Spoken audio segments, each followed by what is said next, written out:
Well, good evening, and would you please stand and we'll sing Every Day with Jesus, and then we'll turn it over to the pastor and Danny. Every day with Jesus is sweeter than the day before. Every day with Jesus, I love him more and more. Jesus saves and keeps me, and he's the one I'm waiting for. Every day with Jesus is sweeter than the day before. And you may be seated. I'll turn it over to the pastor.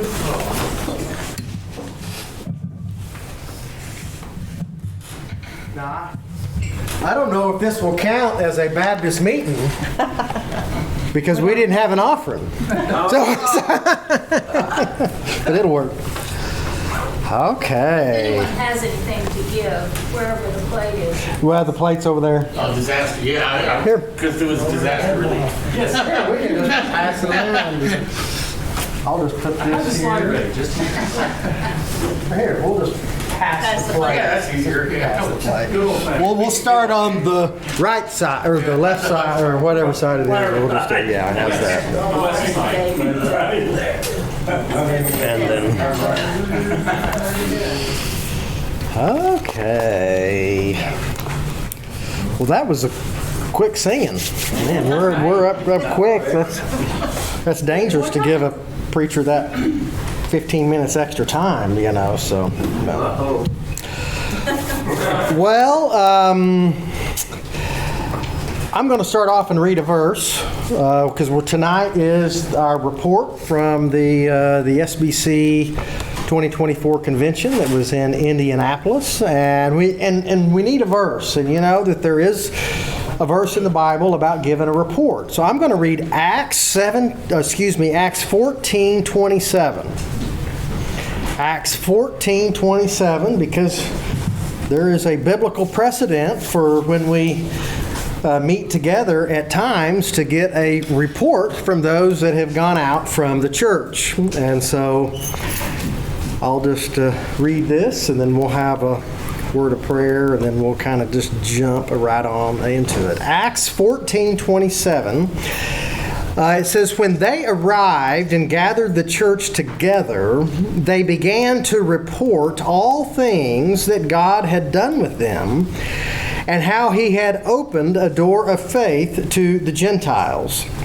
And they spent a long time with the disciples. And so here we have an account where the people that had gone out from the church and were sharing the gospel in other towns, they come back to the church, they gather the church together, they assemble, and they give a report on, hey, this is what it is that we've been doing. This is the message we gave. This is the response, and so they give this report. And so tonight, Daniel and I are going to give a little bit of a report on what happened since y'all sent us out. And we'll go ahead and have a word of prayer, and then we'll jump right in on it. Our Father, we thank you for today, a day of rest, that we were reminded of the great work your Son did in our behalf and as our representative, and that we can rest in him, that we rest in his works as we cease from our works to earn a righteousness. We thank you for the gift of his perfection. And Lord, I pray that tonight might be beneficial and encouraging to this assembly as we think about the other churches in our convention that we partner with for getting your gospel to the utter ends of the earth. And I pray in Christ's name. Amen. Okay, well, let me just start off by thanking the church for sending Daniel and me as your messengers to Indianapolis. It was our privilege to go. And it is really good to be involved in our local church, and a church that wants to be involved. I'll mention here in just a little bit, we're a rare bird. in our Southern Baptist Convention as far as churches that want to have a say and to be involved on what we do together cooperatively as a group of Southern Baptist churches. And so again, thanks for being willing to be involved and for sending us up north, and not just for sending us, but actually for paying for it so that we can actually go. And that was a very, very good blessing to both of us. And we tried to earn our keep. We were very, very busy. We hit the ground running from the very beginning. We left here about 4 a.m. on a Sunday morning. We got there about 5 p.m. on Sunday evening, checked in our hotel, went right down to the convention center, and the pastors' conference started at 6 p.m. and we were there till after 9 p.m. It was a long day. I think our first day was about a 19-hour day, and then we did about an 18-hour day the next day, and an 18-hour day the next day, and the last day we only worked half a day. We only worked 12 hours at the convention. So, but anyway, so we tried to earn our keep. We were very, very busy, as I'm sure Daniel can testify, and trying to get there. And we tried to be a part of everything that we could be a part of that went on at the convention. And let me just start off here by just kind of giving a quick overview, just a quick assessment of how it went. There were 2 days of pastors' conference, and then 2 days of the business meeting and the convention. So these 4 days, and I will say that it was a mixed bag of good and bad. There were some positive things, and there were some very negative things. And in fact, we've talked about some of the issues that's been going on in our churches, and there were some of the big issues. Is one of the reasons we wanted to go, so we could try to have a say-so and a vote in it. And none of the big votes that we kind of went to Indianapolis for, none of the big votes that we went for went our way. You could say that essentially we didn't come out on the good side on any of the things that we really wanted to go there to get our voice in on. It kind of reminded me of the philosopher Jagur. I don't know if you've heard of him, but he said, you can't always get what you want. You try sometimes, but you just might find you get what you need. Well, we didn't get what we wanted. But there's a good lesson in that for us as believers in the Lord Jesus Christ, because, our disappointments in life are God's appointments for us. And we pray, God, your will be done. And his will was done, and it's not, God, my will be done, but it's your will be done. And I, didn't like it in some of it, but our disappointments are God's appointments for us. And God has appointed for us to be a part of the Southern Baptist Convention at this point in history for a reason, and we need to be faithful to Him during this time. But though there was much to be discouraged about during the convention, there was a lot of discouragement, I would also say there was just as much encouragement.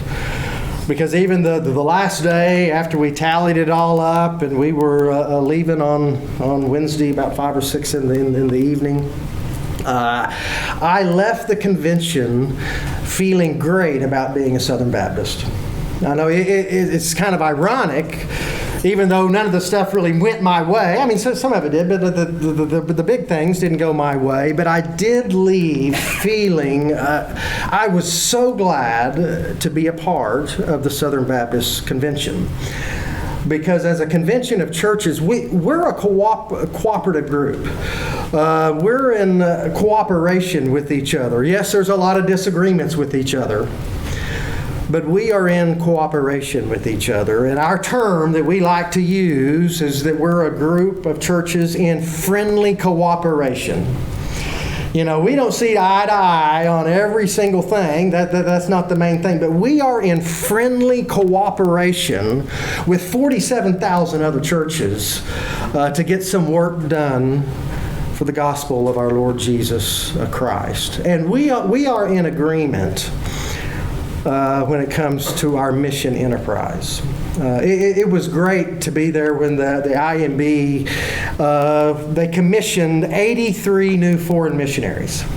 And we got to hear them, some of the places they're going, some of the languages that they're learning to speak, and to say, we've got a part in sending 83 new foreign missionaries to the field to join the other 3,500, and that was great to be a part of. And this is something that we get to do together, because guess what? In our little assembly, we probably couldn't afford to send one missionary to the foreign field and to supply what they needed. But we got 83 new ones that we got to be a part of. And so that I think that was great. And I was so glad to be a part of it. Also, even though that there was, some angst in the room and whatnot, it was a business meeting, I was really encouraged because there was a lot of laughter in the room. I was surprised about how many times a group of probably 12,000 people in there were laughing and giggling and part of it was just so enjoyable to be a part of pretty much some like-minded folks that we're in friendly cooperation with. Yes, we do have our issues. Yes, there's some serious issues that need to be corrected. But I'll have to say the Southern Baptist Convention has not gone over the edge yet. And it was great to be a part of a group. It was to sit there. We might show a video here in a little bit. We're in a room of 10 to 12,000 people just singing a hymn of praise to our Lord. That was good to be a part of. And so, though those maybe on our kind of side of the aisle say, hey, how long should we stay in the convention? I did leave saying, our convention is worth being faithful and continuing to fight for, because the SBC can be a force for some great good in our society and some great good in our world. And yeah, we got our issues, and we need to try to clean up the messes that there are, but there's a great opportunity, and the great part about being a Southern Baptist is we got to say so. We can actually go and vote and try to, clean some of these messes up. So anyway, that's just kind of my general idea, how I walked away from it with. Let me just give you some numbers, because us Baptists, we're about counting nickels and noses, right? So here's the count on some noses. There was 10,946 messengers, that is like Daniel and I were, that were sent out from the church to gather, and then a messenger had the right to vote.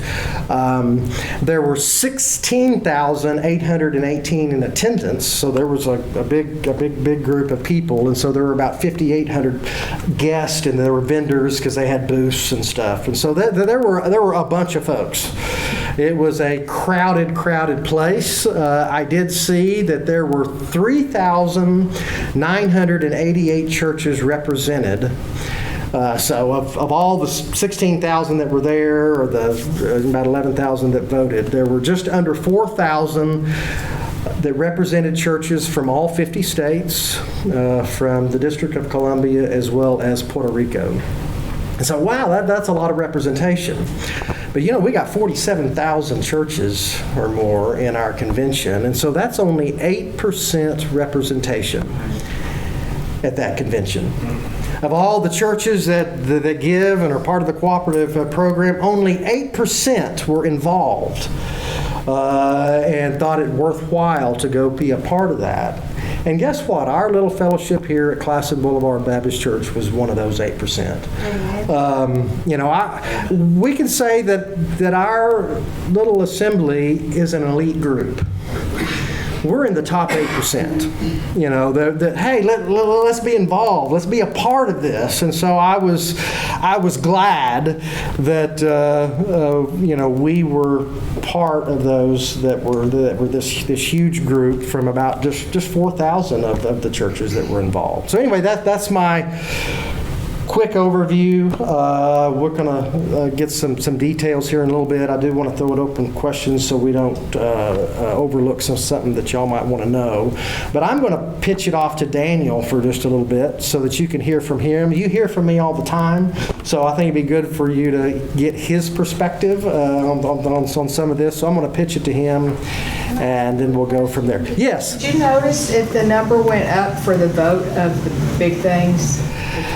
I was surprised, like the vote, I'm trying to think. I don't remember if it was the vote for the president or the vote for the law amendment, because they announced how many messengers were represented at that time. And it was like 2,000 messengers of those that were registered didn't even vote for like the big items.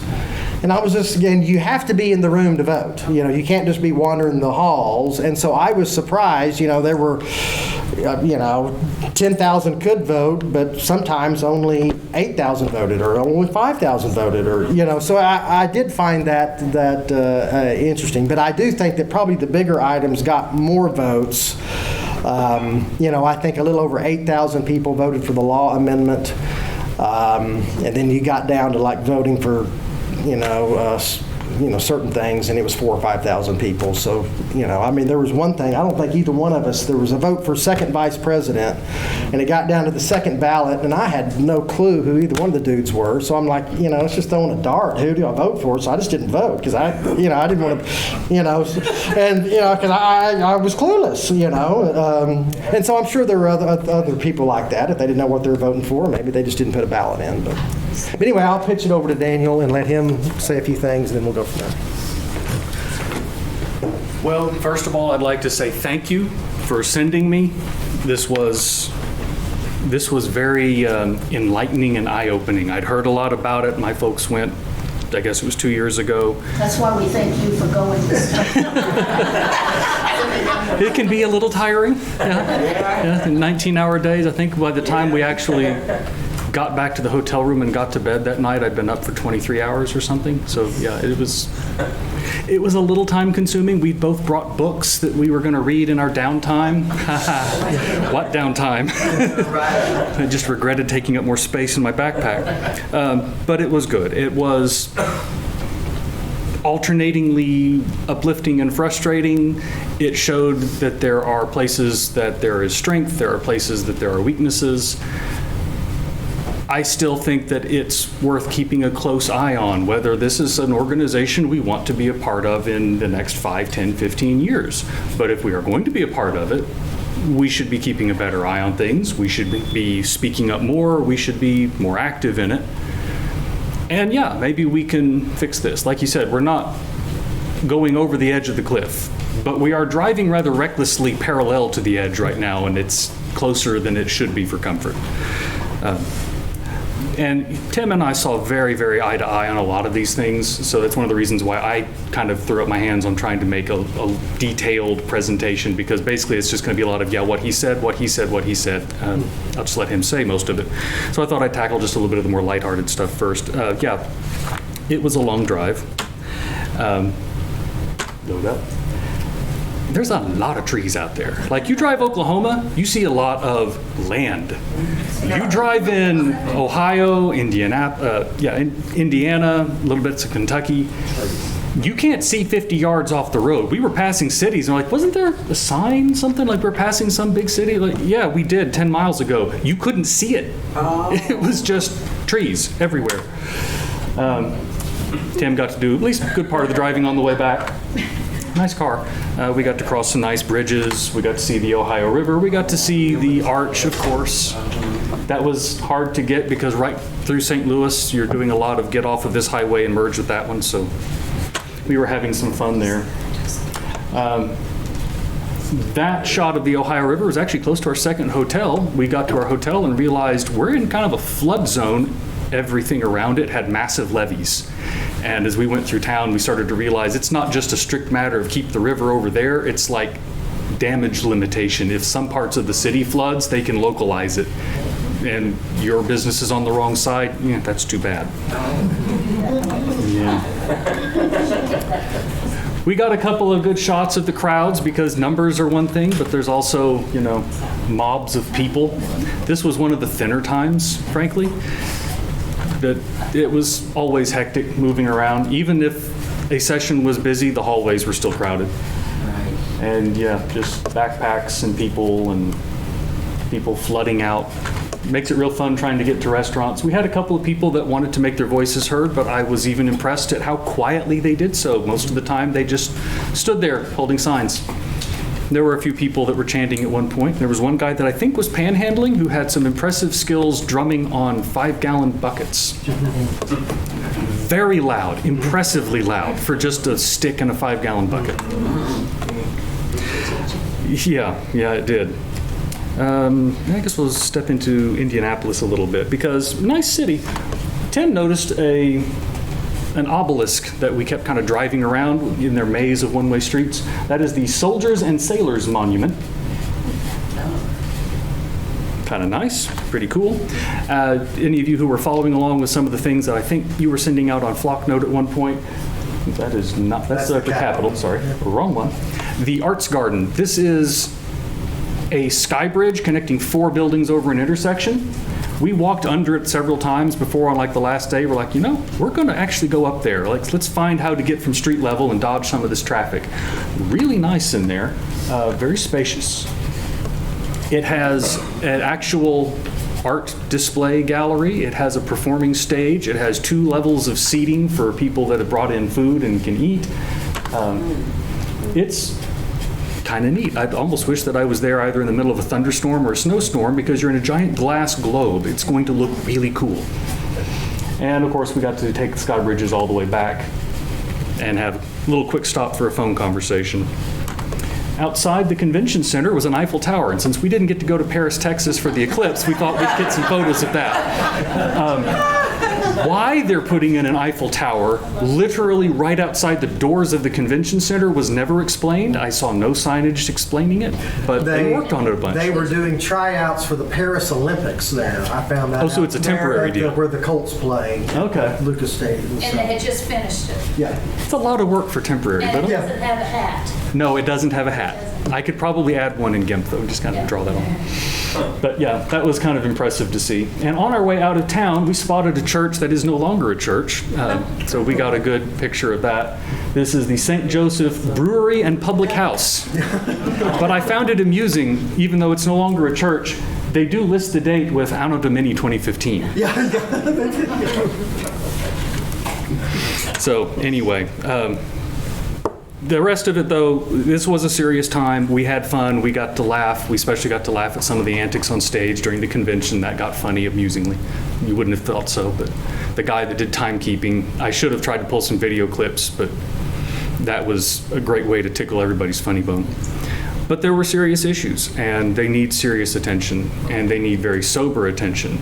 And something else that we discovered towards the end of the trip was there's a lot of pomp and circumstance, and there's talk about task forces and committees, and we need to do this and spend money on that. And then we went to the Creation Museum. And in addition to being an excellent place to learn about creation and to learn about what God did and how God did it, at least the best we understand it at the moment, they also had such beautifully straightforward presentations of the gospel at every turn. This is not simply a matter of, we like the idea of creation and let's talk about it. It was constantly brought back to, there is sin, there is a Savior, you need the Savior, here's how to accept Him every time. It's like, yeah, these other places are spending millions, maybe billions of dollars talking about spreading the gospel. Here it is, open to Genesis 1 and read. I mean, it's not hard. But we'll get back to some other aspects of that later. And yes, you do need to go see the Ark.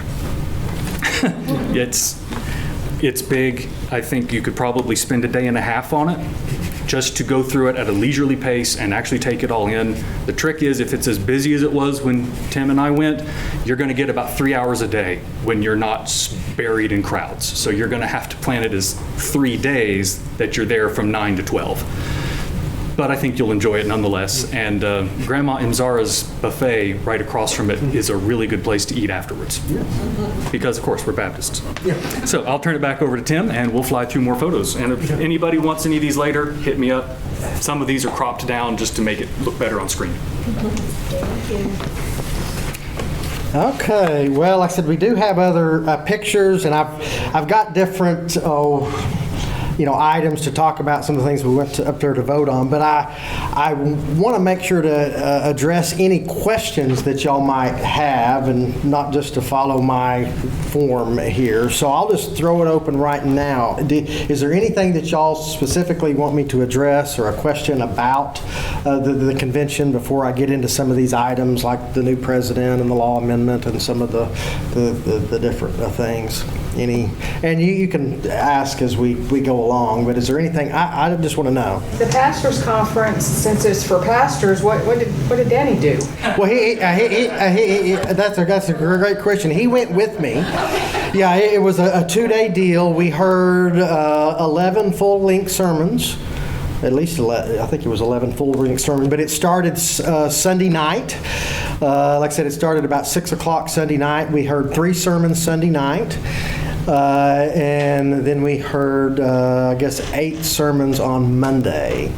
And we just went to it together. In fact, when we first got there, Sunday evening, and we thought, we'll just go to the pastor's conference. It was about ready to start. So we're walking through the halls with people. We finally found out where it's at. And we go to get in, and they wouldn't let us in because we hadn't checked in yet. We had to get our credentials, and we hadn't registered yet. And so they would not even let us into the pastor's conference. So then we had to go back through the crowds of people, wait in line, check in, get our credentials, get our badges, and then make our way back through the convention center and we were a little late by the time the first preacher was preaching. I think we caught the last half of the first one. Yeah. So it took a little bit just because we weren't credentialed up. But I guess they don't, and they check every time we would go in, they would scan our little badge, and so they didn't just let anybody go in. You had to be checked in, as either a messenger or maybe a registered guest. I mean, you had to have a reason to be there. And they had press there as well, and so I'm sure there was press passes because several press were, wanting to know what happens at the convention. But yeah, we just sat through it. There was, generally some singing, then a sermon, singing, then a sermon, and I think there were 3 sermons that first night that we listened through. And there was a theme. The president of the pastor's conference is the pastor at Quail Springs Baptist Church. He was the one that was the president this year, and so he arranged for all of the preachers, and I also had to raise all the money for it. I didn't know that. And then all the pastors got. Then we got to vote on who the president of the next pastor's conference is going to be. And so these were our ballots. And so, but you had to be a pastor to vote on who was going to be the president of the pastor's conference. So I got to vote and he didn't on that. But when it came to the other stuff, then we both got to vote. But I kind of viewed it as my responsibility to help Tim get there and keep him from being distracted by other nonsense during this. This is the pastor's conference. You pay attention. I'll go run and fetch and whatever. Yeah, in fact, we just got to our hotel room and I was like, look around and he goes, okay, the pastor's conference starts. I said, we don't have to be in that big of a hurry. Let's go. Come on. That's why we're here. Like, okay, and so, hey, I would have missed a couple of sermons, but Daniel would not let me, and so we heard every single one. And thanks to Daniel, because I probably would have skipped a couple of them. Any other questions on? Is there any extra security? I didn't notice. I mean, they had security there, but I didn't see anything unusual. It was, the typical mall cops and people walking around helping with, people that had medical issues. Some people overexerted themselves, apparently. So you had a few protesters, but they were ordered. Yeah, it wasn't bad. like I said, we parked. We probably had we parked right by the Capitol, and so we had a little bit of a walk to get to the convention center. And so a couple of the mornings, I called them the Rainbow Women, were out protesting. You know, hey, let's have women pastors. And so, but there weren't a lot of them. We did see, I think in one of the pictures already shown, there were some pro-Palestinian, stuff, but that really wasn't about our convention. There were some Trump protesters, anti-Trump. I was trying to think, but there wasn't near as many protesters as the other convention I went to when we went. That was a much bigger. There was a lot more people when we went to Nashville. This is just the second one I've ever been to, but there were a few, but they weren't obnoxious, and so I was cool. So. Anything else y'all want to throw out before we get into some of the details? Yes. I was listening on YouTube, but I saw that voting and that was great. But I missed the final answer on the women thing. I didn't get the final. It's like something didn't pass. Yeah, in fact, we could just go ahead and jump to that. The law amendment was probably the big ticket item and why a lot of people came. The law amendment was named for a pastor by the name of Mike Law, who kind of for the last 3 years has been getting this going to try to put something in our Constitution and bylaws that limits the role of any kind of pastor to a man qualified by Scripture. And so that was the thing, because there's this issue of a lot of Southern Baptist churches with women pastors. It did not pass. Okay, for the Constitution to be changed, it has to pass 2 consecutive conventions by a supermajority of a 2/3 vote. It passed last year in Louisiana by about 80%, and so it came up for a vote this year, and it didn't pass because we only got 61%. And so you could say that the conservatives have a 61-39 majority in our convention, at least in the representation of it, but it takes a supermajority of 66% to put that in the in our Constitution and bylaws. It's in our statement of faith, but this was a move just to clear up the issue, and the issue was not cleared up. It's still in limbo and is going to, I would say, remain in limbo for a while. There was a surprising thing that happened. A motion was made. A messenger came to a microphone and made a motion to disallow the messengers from this certain church in Virginia because they have a woman senior pastor. And I didn't think anything would come of it. And sure enough, we're going to a ballot vote on this church, First Baptist Church, Arlington, Virginia. Somebody speaks for it. A pastor in that church spoke. He said, "Hey, we've had women pastors for 40 years." And the vote went, and the messengers voted 91% to disfellowship that church and to remove their messengers. And that was a surprise for me. I had no idea that it was coming up. In fact, I'm a little skeptical of things, but I just kind of wondered if this was a little bit of raw meat to kind of throw to the messengers so they would lose their appetite on voting for the law amendment, because the argument was made, hey, look, our system is working. Last year, they got rid of 2 churches, the Saddleback Church and this other church that had a woman pastor for 35 years. They say, hey, look, we disfellowshipped them, and they're not part of the SBC anymore. And look, we did it again. So there's 3 churches that, we don't need to change anything because the system's working. But the issue is there's a couple of thousand of these churches that aren't being addressed. And so I just wonder if that was kind of thrown out to say, to satisfy the appetite to say, hey, we don't have to put it in our Constitution and bylaws, because they were worried, those that were against it were worried about the ramifications on how many churches might leave or not come into the SBC if this thing passed. And the leadership, the elite leadership in our convention worked very hard this last year to defeat the law amendment. And it worked. I mean, the past three presidents, I mean, all the bigwigs, they were saying, you know, don't pass this. And so the vote last year was 80% to pass it, and then this year was only 61. So 20% flipped, you might say. And so I would say that their efforts worked. There was a lot of spin before, and there was a lot of spin after. Yeah. So again, the act past 2 years. Yeah, it had In order for it to be.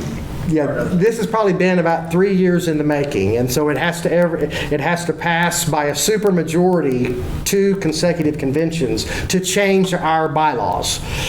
And so, and it was this section of the bylaws. Right now, there's just 5 criteria that a church has to meet to be considered in friendly cooperation.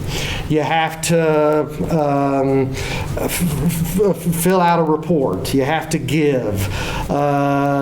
You can't be a racist church, and you can't have you can't be for sexual abuse. I can't remember the 5th one, but this was just to add a 6th one. That to say that you're a church in friendly cooperation, it would just say that you can't employ or affirm any kind of a pastor except for a man who is qualified by Scripture. It was just a real short thing, essentially taking it from our statement of faith, but putting it into our bylaws. But it did not pass, and so it's still.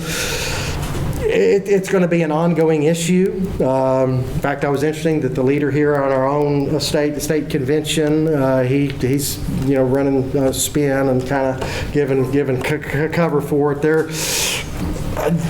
They got their way, but they're doing damage control now. Because did you hear anything on the news about it at all? You know, some people are saying, "Hey, the SBC's gone liberal," you know, and that's not true. I mean, it's not like we've thrown the door open. It's wide open. Just come on in, women pastors. We didn't do that. Because it's still in our it's in our Baptist Faith and Message Statement of Faith. So the door isn't wide open, but nor did we close it.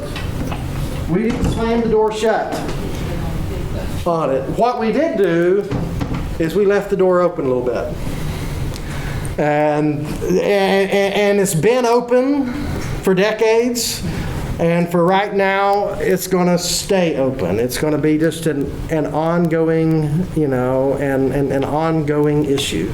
And if I may interject, it is only, from where I see it, it is only an issue to where that door is open at all, in so much as people in positions of authority willfully ignore the written statement of faith that already is supposed to be the law here. Yeah. So what we were trying to do was add yet another law, but frankly, if they're going to ignore the first one, there's not much of a promise they're not going to ignore the second one. And this is, goes back to the Credentials Committee question from a few years ago that started all this nonsense. Where they're like, well, but how do you define a pastor? Yeah, how did you get to be on this committee if you've never opened your Bible? Yeah.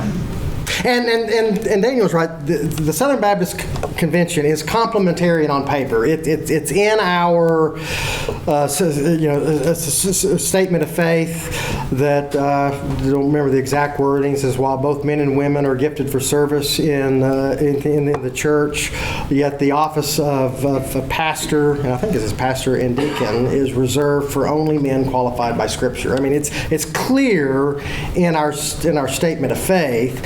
And so it's on paper, but it's not enforced in practice. And so there are a lot of churches that are part of our convention that don't hold to this part of our statement of faith, and that is steering our convention in a certain direction. Yes. So how is the convention going to work it with these churches, the actual churches that have women? I don't know. Like I said, yeah, there's. Well, I mean, we had an issue here in our very own the association. It wasn't too many years ago. First Baptist Church, downtown Oklahoma City, had women associate pastors. It wasn't a big deal. Let it slide. Not a big deal. Well, she gets promoted to be senior pastor. Well, when she becomes senior pastor, then it's an issue. We're not going to make an issue out of it when he's associate pastor, but when she becomes senior pastor, now we're going to make it an issue, and so big, hoo-ha about it. And so that's what's going on in a lot of churches. And this is not a new fight. When I told my parents before we left that I was going to go to the Southern Baptist Convention, and my mom was just like, "Oh, how boring going to this business meeting." And she goes, "What are the issues?" And so I told her, and one of them was this issue of women pastors, and she said, "Well, that was an issue 40 years ago when she was a part of it back in the 80s. And it was during the conservative resurgence. This is an ongoing issue. And one of the things that came up, it was an issue back then. They said there were 18 churches in our convention with women pastors, and now there's 1,800. And it's just because we've left the door open on it. And and so it's just going to be an ongoing issue. I mean, that's just kind of the way that it is. And the Bible is pretty clear. I would say yes, the Bible is very clear on that. But anyway, so any other questions on the law amendment or the women pastors thing? That was one of the big deals, and it went down. The other one was we voted for a new president of the convention. They stay for a year, but usually if you get in 1 year, you're kind of automatically in for the second year. So usually they last 2 years. There were 6 candidates that were nominated and ran for president. 2 of them are really good. 2 of them are really bad. The bad guys, or the way I would classify the bad guys, these guys I call bad because they would have been a vote to kind of keep things the way that they are and kind of going left. And neither one of the quote bad guys got close in the running, and I thought that was a good sign. They were bounced pretty quick, and so that was good.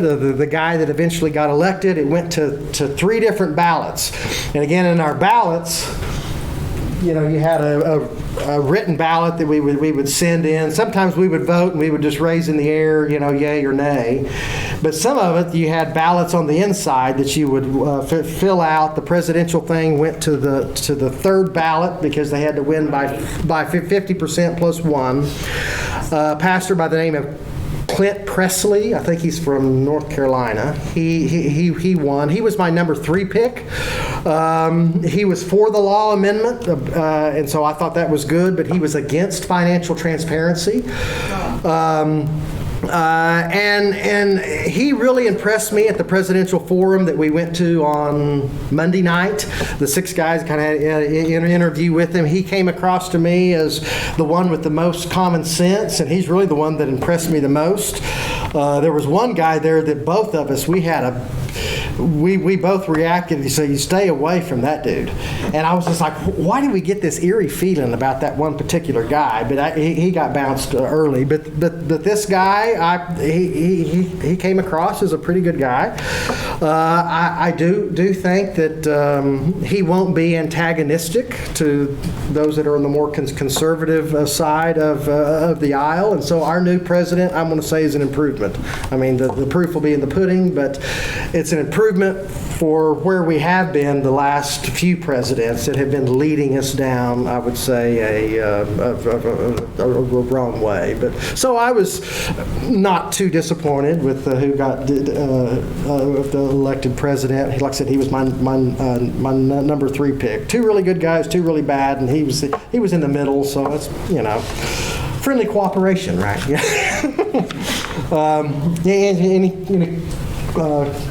So there's a picture. On Monday night, after the last sermon in the pastors' conference, we went to a presidential forum where a couple of guys interviewed all 6 candidates, and so we got to hear them in person. I had been reading articles about them and seeing things, but we got to see them in person. And that was what really cemented the view of one of them as a slimy used car dealer personality. I mean, really, you got the impression like if this guy came to your house, you're going to count your spoons. Yeah. Yeah, and in fact, we were talking about it afterwards. I said, why did we? Because you're just sitting in this huge audience. I have how many thousands who were in this audience, and I said, how would we get that feeling just from that? But we both got the exact same feeling. Boy, stay away from that. I hope we don't get him, And thank the Lord we didn't get him. So, and again, he would have kind of kept things going, and I think he was also one of the ones that was real big on unity, because it was interesting. There was so many different messages in the pastors' conference and the real convention, and little things sprinkled around. Everybody's talking about how we need unity, and it's always couched in the phrases of, let go of your convictions and let's just all sing Kumbaya. Yeah. No, Yeah. we unify on the Scripture. We divide on error, and if you're going to be in error, there's the door. Yeah. Yeah, so we did hear several messages encouraging that. In fact, even one of them was rather.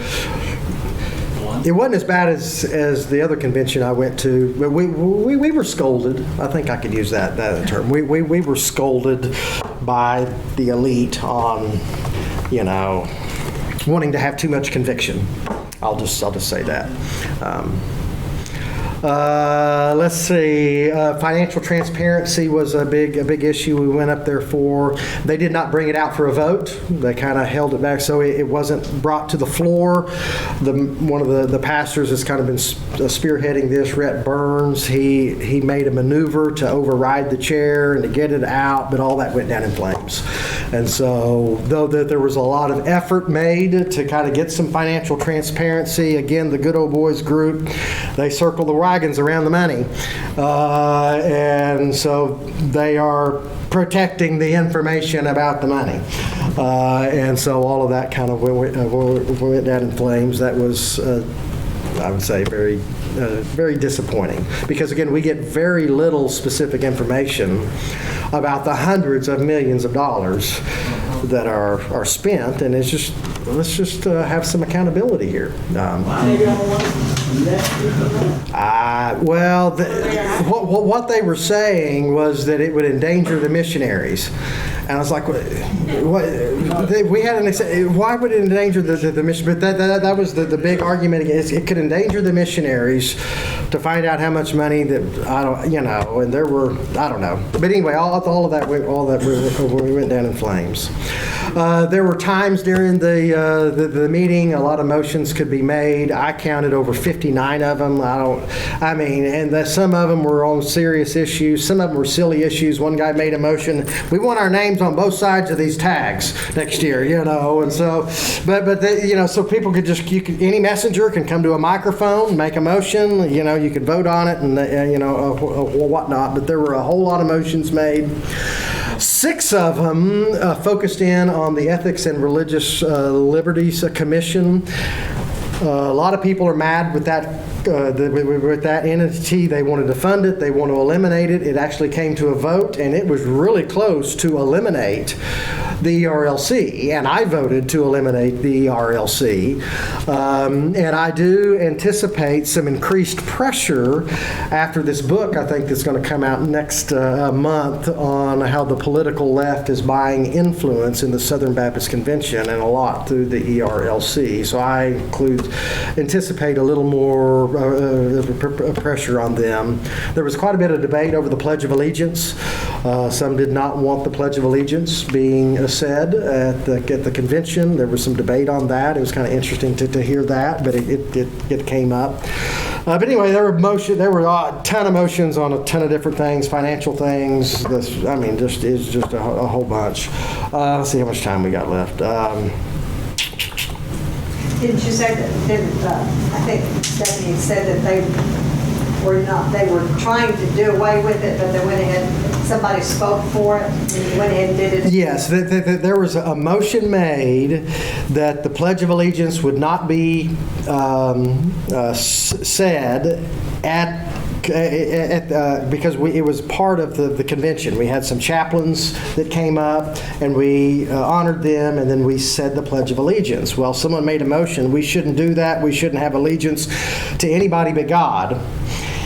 And so he spoke for it, and then there was another messenger that got up and spoke who was in the military service and spoke against it. And when we voted it down. So his motion didn't pass, and so there'll be a Pledge of Allegiance next year at the next convention. But it was a little debate back and forth. It's kind of interesting. Again, we got a wide variety of folks in our convention. I think the guy who made the motion was actually in the reserves or something too. Yeah. So I thought it deserved more attention than it got. It was very well argued.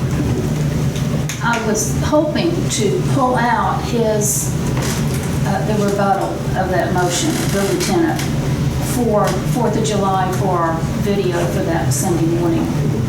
And I'll put something in the bulletin, because the guy that did the motion to begin with was very well spoken, and when you heard his side of it, we don't pledge to Caesar, and you could see his point.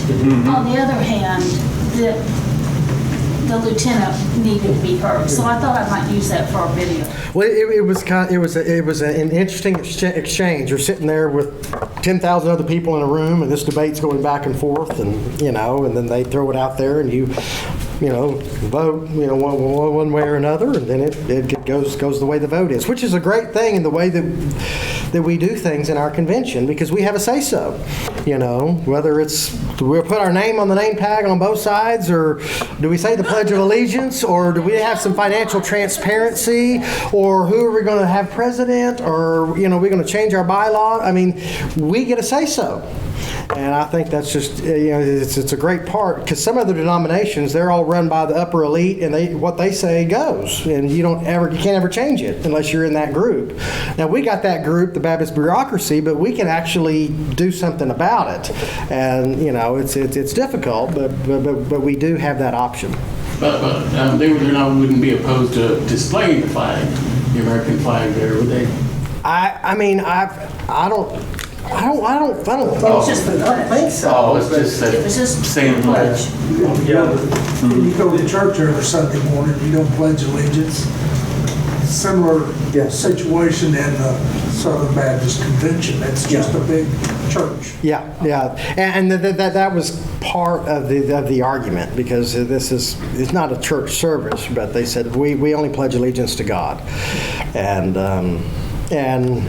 but the group that said, well, yes, but we have a lesser allegiance to the country that God has put us in, and so that won the vote. But I just thought that was an interesting exchange. Again, I didn't think about that. There was also another motion to say that no political person could address the convention during an election year, and that came up too. I'm sorry if I overran what you were saying. Oh, no, that's all right. Well, I have a comment on that too. I'm watching it at home, and I thought they were talking about Trump or something, and it wasn't. It was your little funny guy, the timekeeper. He was running for mayor in his hometown, and they were No, joking. he was going to be collateral damage.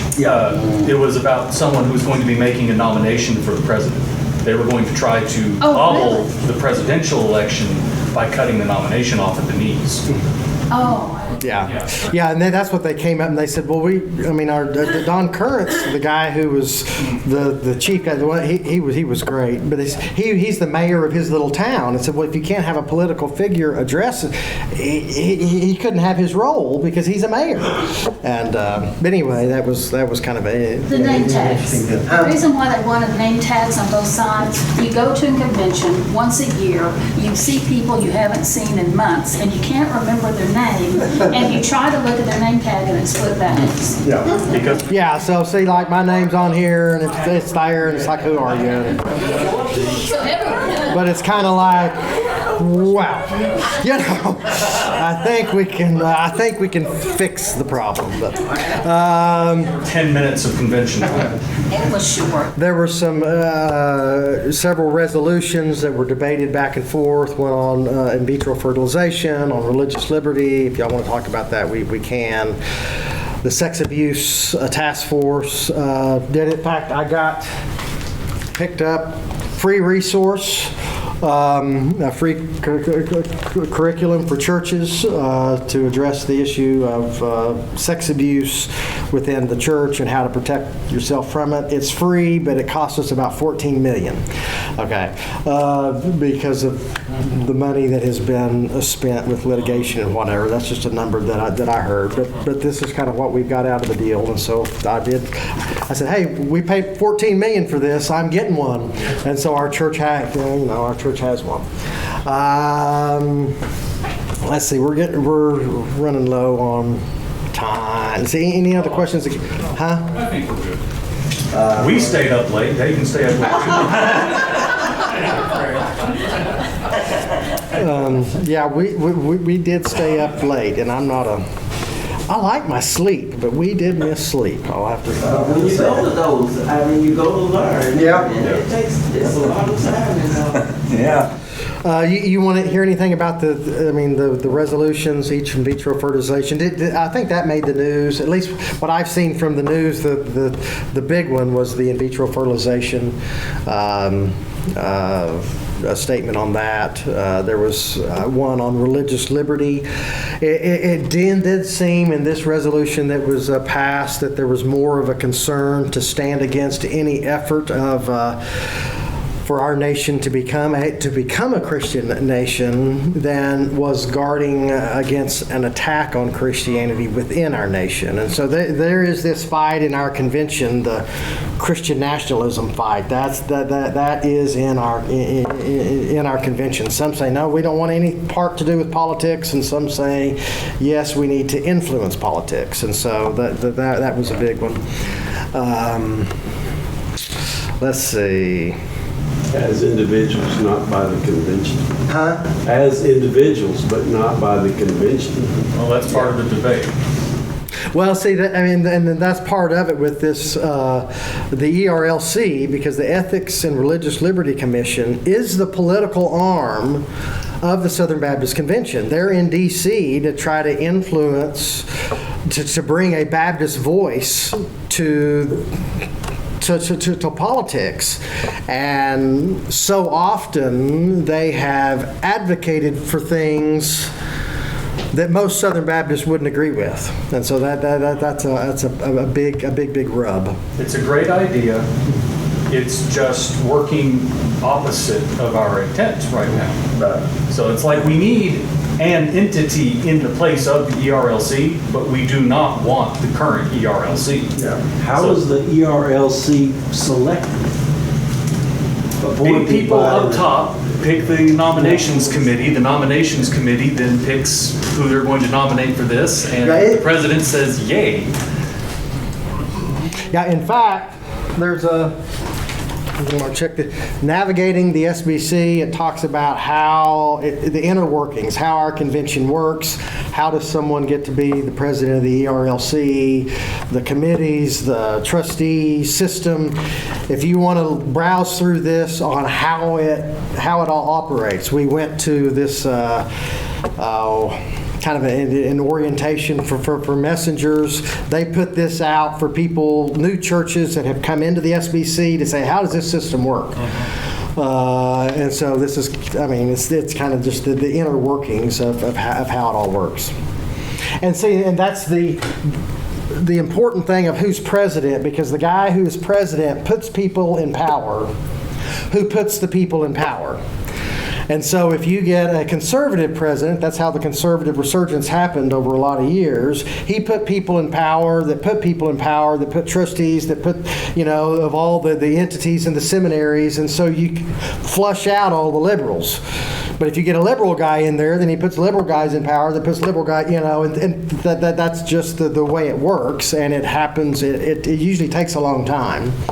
But usually, and that's part of the thing with how, and this is all interconnected. The Abuse Reform Task Force was part of apparently a bit of an operation to force a lot of people to get out based solely on accusations without evidence. So they got all this stuff stirred up saying, oh no, we must have all these abuse problems. Flush all of those people out of their positions. And now the liberal president above can fill all those positions at the stroke of a pen instead of waiting 5 to 10 years for people to slowly attrit out. Yeah, it happened in kind of in a very quick amount of time. Essentially, he packed the court.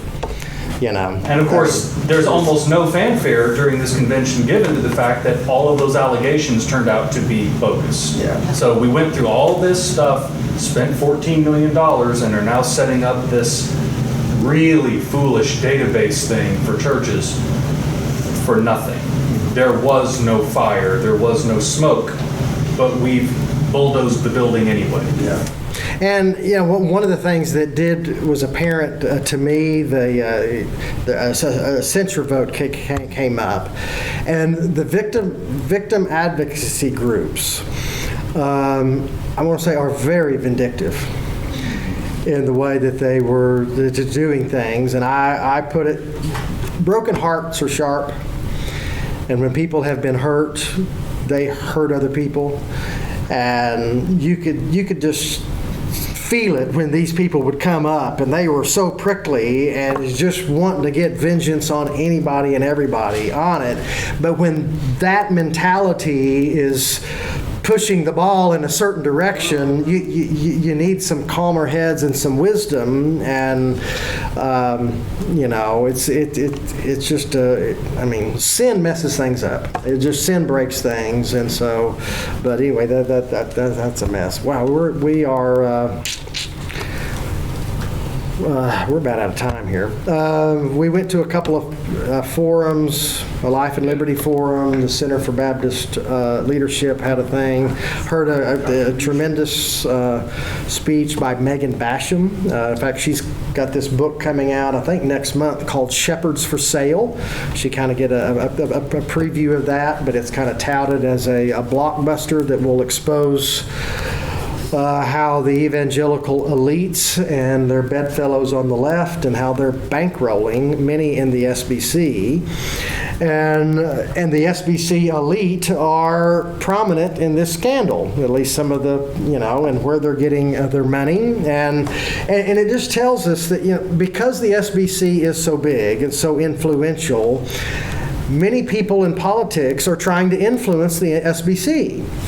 Because we are influential. That's why they're trying to influence us and pull us in one way or another. Because politics is at play in our convention one way or the other. They're trying to pull because votes are at stake. And so they're trying to either suppress the vote or get the vote. And this is the reality of having such a large convention of churches. I had some stuff here on the cooperation group and DEI and different.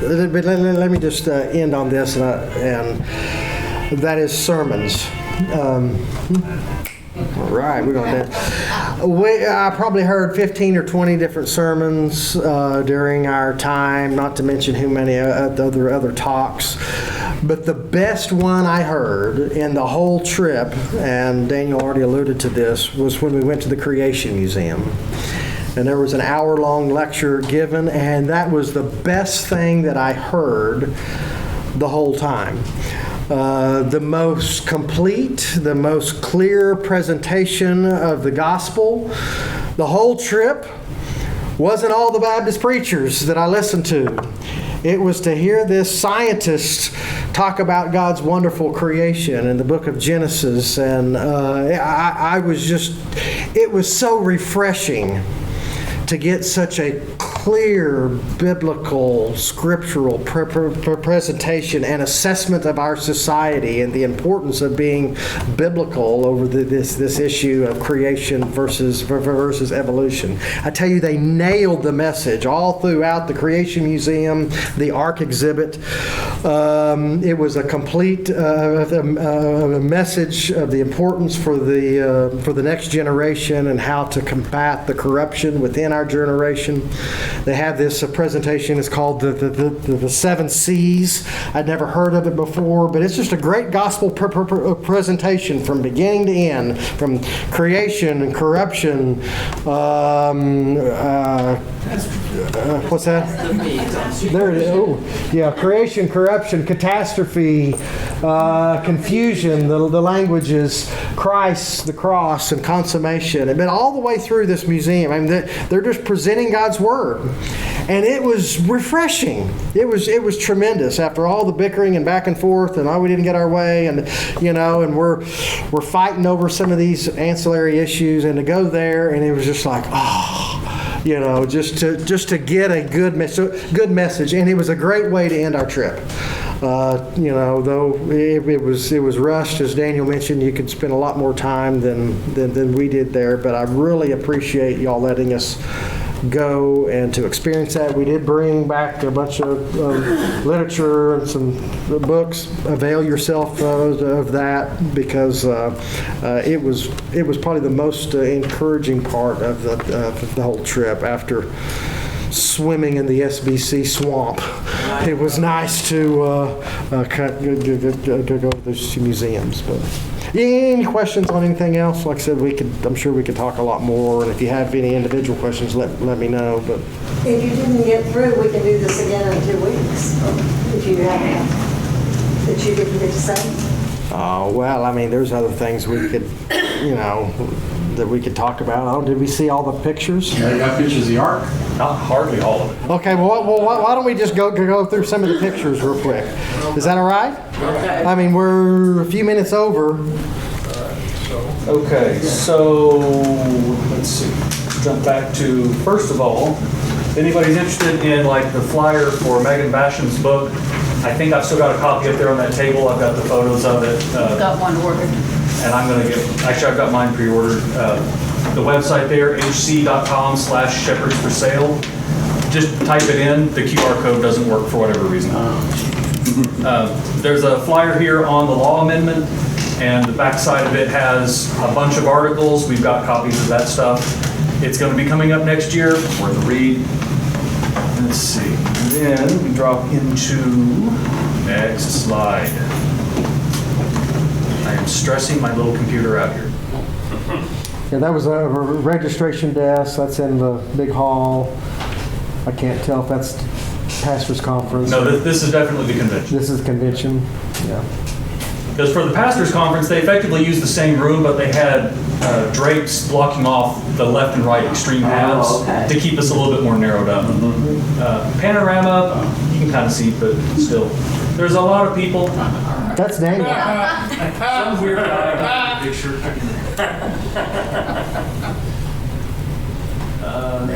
Yeah, that's one of the ballots, and so we voted on a bunch of stuff. Yeah. They have 16 ballots in the ballot book, and they tell you which number to use and what the numbers are going to be used for. Right. So for instance, on this one, you mark 1 for Jared, 2 for Bruce, etc. Yeah. And it tells you use the ballot marked number 3. Not that was our third vote, that was our second vote. First vote was on ballot 1. The guy was intentionally hopping around so that people couldn't pre-vote and leave someone else to turn it in. You had to be in the room to hear the instructions. And so then the second one, it got down to those 3 guys. And you can see here, he's left gaps in the numbers, again, to trip up people that are trying to figure it out in advance. Who won? Clint Presley won with 6% of the vote. He got 4,000 votes. IMB and several other groups did some nice presentations of things. We took shots at some of it, but I mean, there was so much good information everywhere. There's the law amendment. Yeah, the law amendments, 61% wanted it, and 38, almost 3 didn't. Here is a 1 standard scale Tim going through the exhibit hall. And this is, towards the end of it, people weren't rushing into the convention hall as much as before, and we got a nice picture of just the scale of it. Now, it's hard to imagine this. When you first look at it, you're like, it's a nice room. Way down at the end of that, that's the podium on the stage. That little tiny black square that barely looks big enough to have somebody behind it. This is a really deep shot. It's a long way to the front of this room. Oh, wow. Yeah, there's probably, I would say, just 10,000, 12,000 people in the room. Easy. And for this last one, we ended up getting right behind dead center, so we couldn't see the stage as well, but because everything up front was so tiny, who cares? We got a better view of the screen. Yeah, and they have these screens scattered about. More election results. This was the second vice president. It's like, we don't know. It's immoral to vote if I don't have any idea what I'm voting on, so no. There was one point where the vice presidents did come into play, though. Here you can see something that's actually missing in what I've seen of the YouTube recording of it. There's a timer at the bottom left corner. So when you're in the convention hall and someone is speaking, everybody can tell how much time they have left. Yeah, you had 3 minutes to speak. For most things, like if you're making a motion, there's 3 minutes. If the amendment is being debated, there's a separate timer that's not shown on screen all the time that they can tell when we've talked. And there's a timekeeper that comes and walks up and stops you, or they turn the mic off. Southeastern Seminary had a pretty good talk. I mean, they've had some theological problems, but I thought their diagram here was pretty neat for how they try to structure their teaching. And as long as they're actually doing what they're saying, I'd say they're on a good track. Yeah, this is the book of reports, so if you want to hear what all of our entities, our seminaries, or what they reported, it's in this book. It's a 200-page book of... And that bookmark is how far I got into it, trying to speed read when they were doing all the racket that they called music. So if you want to hear what the WMU has to say, or what the International Mission Board, or the North American Mission Board, or Southern Seminary, it's in this book. Yeah, there's so much stuff. And that's the mayor, Don, who did all the ballot work. And I'm pretty sure that he didn't know they were putting his picture up there. Yeah, so 58,000 ballots counted is how many ballots they had to count. And it's a lot of work for them. The results on that. Yeah, that's the new president, the guy on the left. The outgoing president's the one on the right. And let's see what we have here next. I said next in the museum. Hey, look, it's a museum. Still haven't figured out the name of those flowers. I need to look that up. They are all pink. One of the few. They have an entire botanical garden. It's not just a museum. They have a zoo. They have flowers, plants. It's really cool. On the way in, there's a whole section on dinosaurs and dragons scripturally. I just took a few shots of it. Thought my kids might be interested. There's actually a thing here with a newspaper clipping from 1890 in the U.S. So, fascinating topic. Go to the museum. Yeah. The whole thing at the museum tries to show how you can look at the same evidence and, depending on your worldview, come up with two different results. There's a biblical view, there's a naturalistic view, and they go through that very, very well in every exhibit. And these two books here are the signs on all the exhibits, so you could kind of take a tour and it's all the information. So on you don't have the pictures of. You don't have the exhibits, but this is the information, and so these are pretty cool books. They even have that as like a 10-foot tall painting on the way in. Like, you don't have to take pictures of everything. We have a book of it you can buy at the bookshop. Yeah, it's very well done. Some things are fairly large, some are small, but they guide you through a rational approach, understanding the scripture and the world around you. Yeah. And they even break down how you start with one thing that's a cat, and you can end up with several different types of cats, where we would now say, oh, no, those are clearly different. Genetically, no. They can all have a common ancestor. They also talk about how the way you want to present something has a great deal of influence on what it's going to look like. This is a skull of the famous, or a sort of reconstruction of the famous Lucy skull with some skin on it. But then below this, they show 3 different ways to color and fur it, depending on what kind of message you want to present. Does it supposed to look like it's an intermediary to a man? Does it look like a gorilla? Or is it an orangutan? Who knows? Because color and fur don't survive fossilization. Does the ape-man one have a bow in its hair? No, that's a glare. Sorry. I worked hard to cut glare out, but it doesn't always work.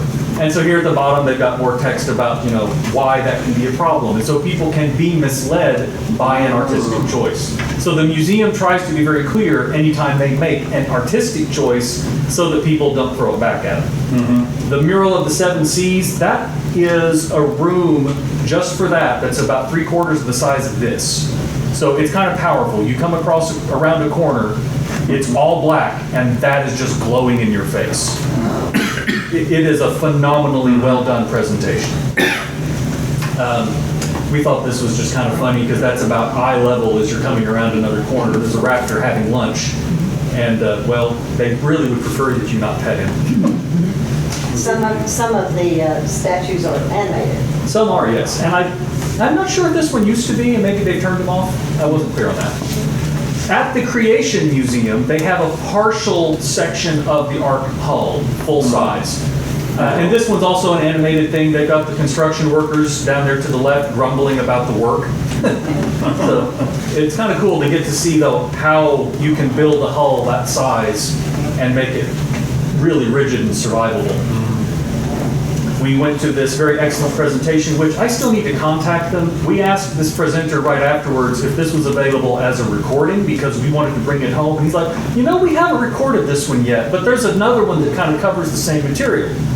I apparently wrote down the wrong name. I can't find it, so I need to email him and find out who that was. This is the one I said it was the best presentation of the whole trip. It was so well done. It was just like, wow, it blew everything else out of the water. And truly, you can't come away from this and try to honestly hold the dual beliefs of, well, you know, creation wasn't literal, but I believe in the Bible. Sorry, can't do that. Pick one. And this is the only time I think that we saw the 7 seas curved, but it's a neat approach because there's the pure state on the right and the mess on the left, and God is bringing it back around to the right. This is one of the slides from it. The short version of this is that we as Christians spend a tremendous amount of time attacking ancillary issues. So the balloon that just got popped up there by that cannon is the abortion balloon. So I think they just recently updated this slide. But the Christians on the right side, they're shooting at ancillary issues. Sometimes they're shooting at themselves, or off in the distance. They have no particular direction or control, while the evolutionists are very clearly attacking the foundation of what everything scripturally is based upon. If you want to fix these problems, the Christians need to all get on the same page and attack that sand pile called evolution. The rest of that castle will crumble. But we get really easily sidetracked. You know, if you've ever watched the movie Up, you know, squirrel. We do that. Works with dogs. This was just kind of a neat thing. They have an Allosaurus, mostly original. That's the actual skull. And they explain why they have it in a separate case rather than up on the main body. But, you know, it's another neat thing to get to walk up and see really close. Those are the bones that they actually found. The rest they copied from another one. There was a great thing here talking about why it is you will find plant and animal species that seem to be identical on opposite sides of an ocean. Like, how does that happen? And ocean currents actually connect all the places where that happens. So, you know, if you want to see these, he's got the sign in the book, or we can get the photos to you, or we can talk later. But it's a really cool approach. They have thought through all the technical details. I took this picture because it shows the blast range of a couple supervolcanoes, and it's hard to see, but on the very right side, there is a little bit of a dark blue curve up by the pale blue. So that shows the approximate scope of the biggest Yellowstone supervolcano explosion. That would have pretty well covered Oklahoma too. And at the bottom you see cubes representing the volume of the ash. That tiny one on the bottom right corner was Mount St. Helens. And we all, of course, remember how big that was. That was nothing. So, yeah, fun times. At another part of the Creation Museum, they have a whole section on kind of biblical Israel, especially around the time of the Romans or prior to that, the Greeks. Here's a really great model of what a first century combination town home/shop might have looked like, and they have a map to explain it. I overlaid that to kind of help a little bit, but it's going to look confusing. Sorry. It helps when you can see it with 2 eyes instead of a camera.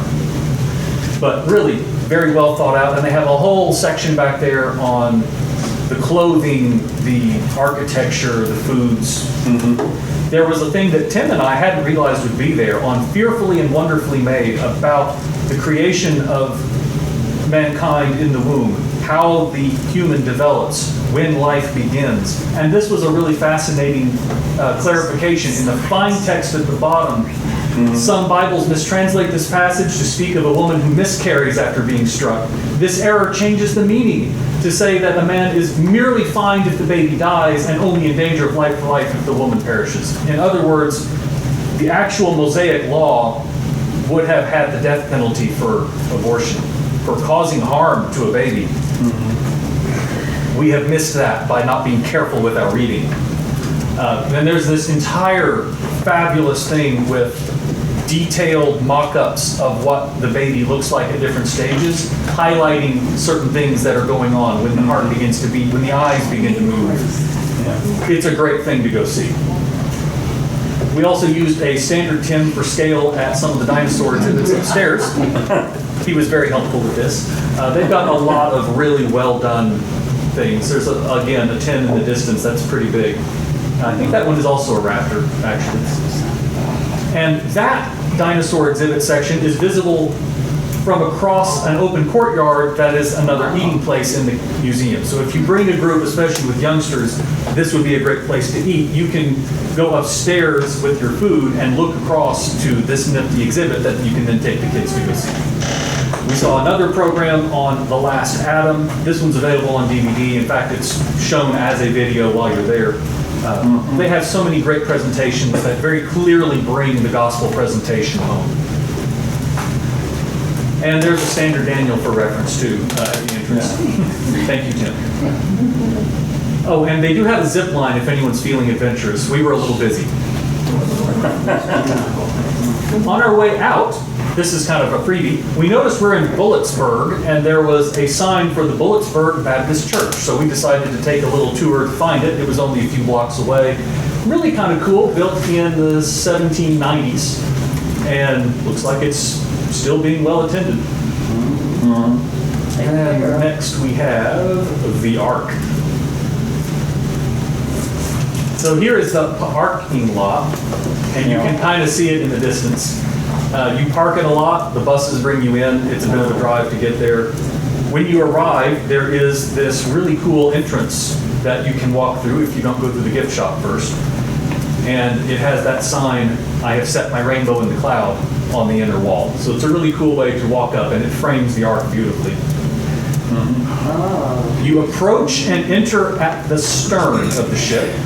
So they point that out in a few places. It's backwards from what people often expect the direction of the ship to be, because it's not moving itself. Like, it doesn't have a motor, it doesn't have sails. And you get to walk this really long, windy path to get there. At first we were thinking, why on earth do you have to do this snaky thing? Like, we're the first 10 people in the park practically this morning. By the time we left, that line would have been all the way to the back, I'm sure. Information on how they sized it. There is information everywhere. Like, I'm serious, you could spend a good 12 hours going through this place easily. They have internally a model of the Ark that doesn't have all the guest service stuff. So it doesn't have the ramps and bathrooms and elevators. It's a model of what the Ark probably really looked like. And they kept it in sync with their understanding of the Ark as they built the big one. So as they made changes, they went back and fixed the model. Really, really well done. This is, again, the thing about dogs and cats and how you could have just like one dog type on the Ark and all the dog descendants can come from that. And they diagram out how that can work. For the purposes of scaling the Ark and for saying how many animals they can hold, though, they always take a worst case. So for instance, there was a thing on bats, and they said we could have argued that you can have one bat kind. Now, did you bring 2 or 4 or 7 or 14? There's arguments on that. So they'd say, all right, let's do the 14. Well, how many bat kinds do we need? Well, let's not say one, because you could make an argument for about 20. So they planned for 20 types of bats and 14 of each type. And they still have room left over and to spare. The Ark is way bigger than it strictly has to be. It'll work. And of course, you have other things that might be a little bit odd to see roaming around these days. And they thought through the cages. I didn't take pictures of all of it, but they thought about how do you feed them? How do you water them? How do you take care of the waste? You've got hundreds or thousands of animals aboard. this is going to be a full-time job. They put thought into all of it. They've built the cages, they've done the work. I had never thought before, when you have reptiles that eat insects, how do you feed them? You need insects. You don't want insects overrunning your ark. So you have to have a way to breed insects and just kind of pipe it straight into the reptile container. And yet you still have to be able to flush out the waste. They planned it out, they built it, it's really cool. And they do other things that aren't strictly part of an exhibit. Here's a tapestry that if you look at shows the entire story of creation, the fall, the vile sinfulness of man, down to getting into the ark. And the tree on the right seems, I think that's the tree of life. I think they mentioned it on one of the signs. That motif is everywhere, sort of like the symbol of those who believe in God at the time. Famous picture opportunity, they have the door of the ark with a very faint cross projected onto it. And again, they are telling the story of the gospel every chance they get, and it is so well done. This is just kind of a perspective shot of one of the cages, but you also get to see other things throughout the ship. It's hard to see here, but at the top of the picture, above the level of the cages, is one of the people, I don't remember if it's one of the wives or one of the sons, up there working on adding food to one of the cages. Like, they present the people actually doing the work that would be necessary on every level. So you get 3 different decks. They have 3 different places these people will be. And some fabulous views down the center. And the whole ship is enormous. The scale is just hard to fathom talking about it. You have to be there to see it. Like, scaling that's 10 feet tall. That's a fern fossil. And that's not a replica. That's one they actually brought, stood up, and put on the wall. Plants were big. I thought that was a leaf from a palm tree. Well, you fern, palm, it's a fossil, and it's 10 feet tall. Tim doesn't do it justice because he's too far away there. Another great example of fossils, and this was one that they used to demonstrate all these different fish types the evolutionists say didn't exist at the same time. They're all pressed into the same piece of rock, though. Isn't that funny?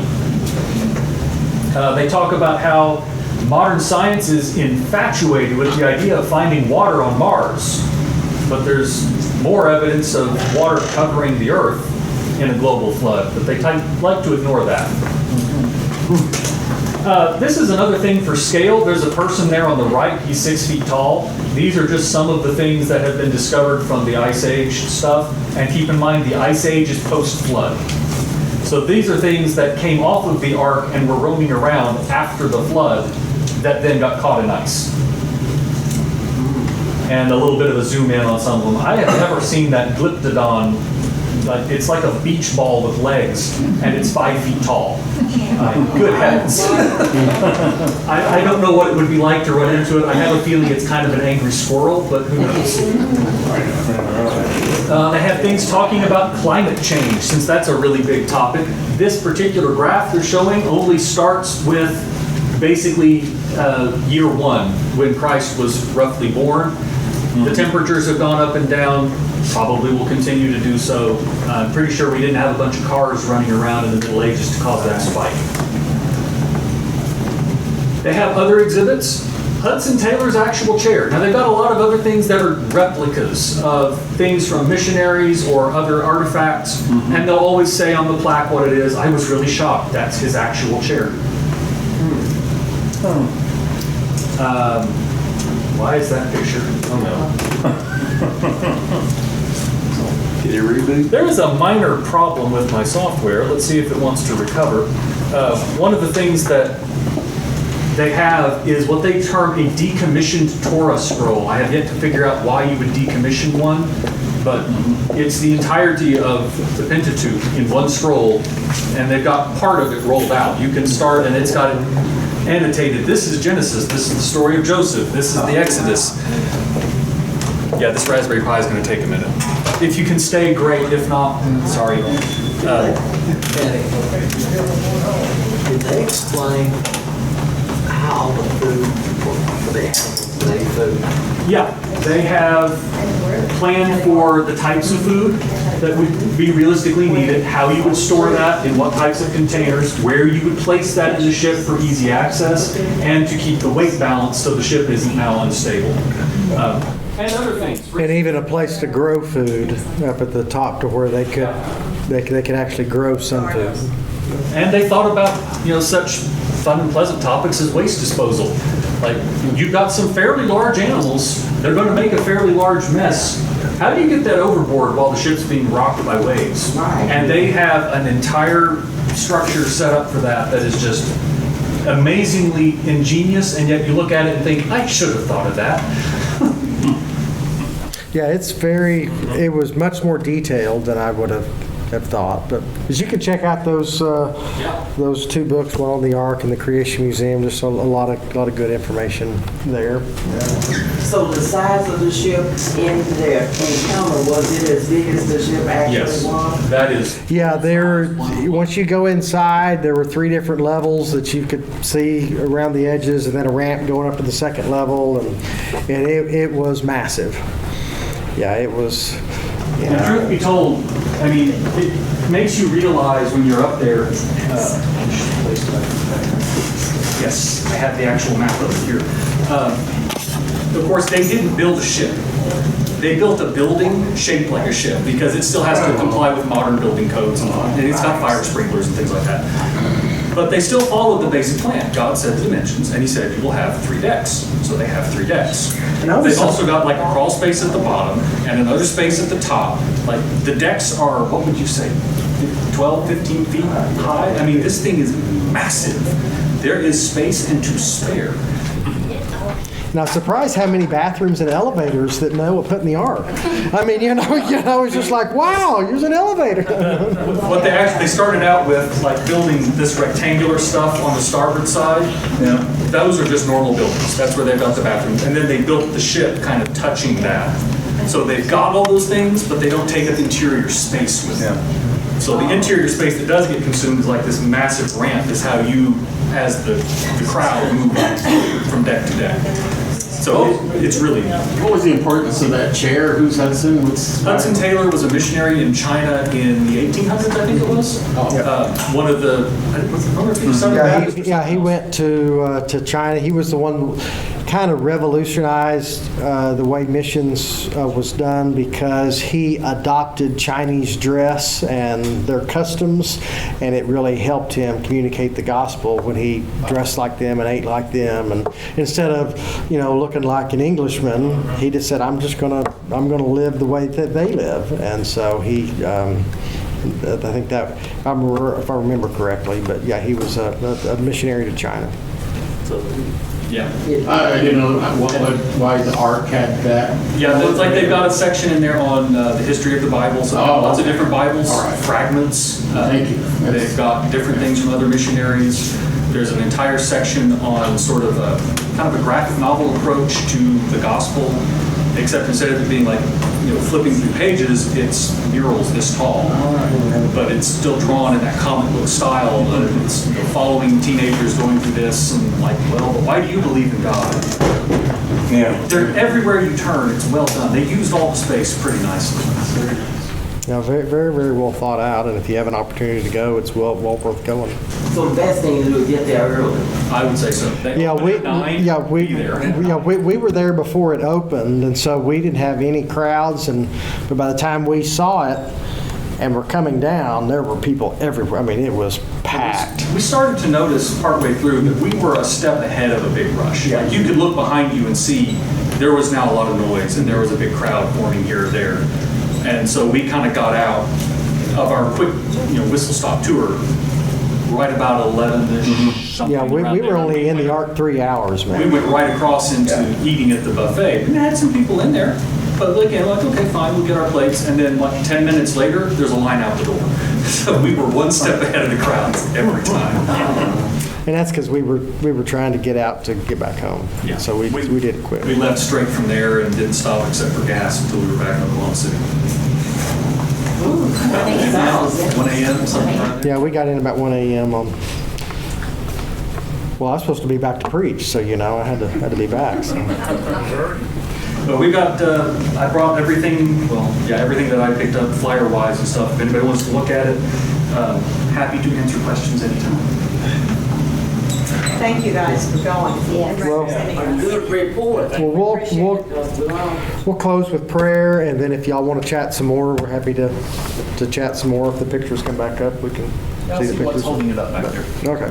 Father, Lord, we thank you for this opportunity that we had to be a part of the convention and to see these museums, and Lord, and encourage us and strengthen us for the task of building your kingdom wherever you've sent us, and we just pray you give us safe travels home and sweet sleep tonight. In Christ's name, amen. Amen.